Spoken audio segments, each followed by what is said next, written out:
রাধে রাধে বন্ধুরা, সাদামাটা কাঁচা লঙ্কা দিয়ে মাংসর তরকারি করব। পুরো ভিডিওটা আপনারা দেখুন, থাকুন, সঙ্গে থাকুন। গোলমরিচ দিলাম একটুখানি, একটু চিনি দিলাম, একটু গরম মশলা দিলাম, তেজপাতা দিলাম, রসুন দিলাম,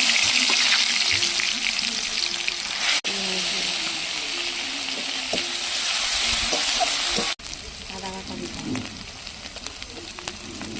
টমেটো দিয়ে দিলাম,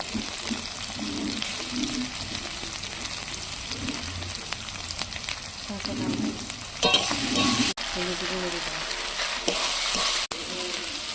গোলমরিচ মাখানো এই মাংসটা দিয়ে দিলাম।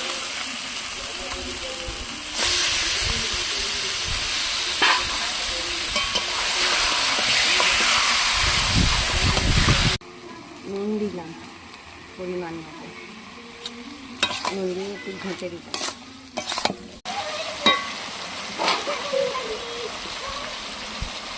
ভেজে রাখা আলুগুলো দিলাম, আগে থাকতে হলুদ নুন দিয়ে ভেজে রেখেছিলাম আলুগুলো, সেগুলো দিয়ে দিলাম।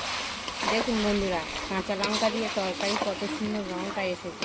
কাঁচা লঙ্কা দিয়ে তরকারি করেছি, কোনো গুঁড়ো মশলাই ব্যবহার করিনি আমি, শুধু কাঁচা লঙ্কা আর ওই গোলমরিচ গুঁড়ো দিয়েছিলাম একটুখানি।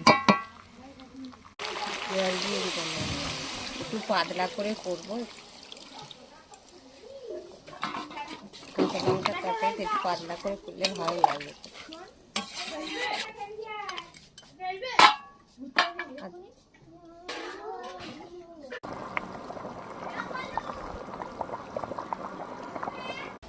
বন্ধুরা, তরকারিটা নামিয়ে নিয়েছি, নিয়ে একটু গরম মশলা দিলাম,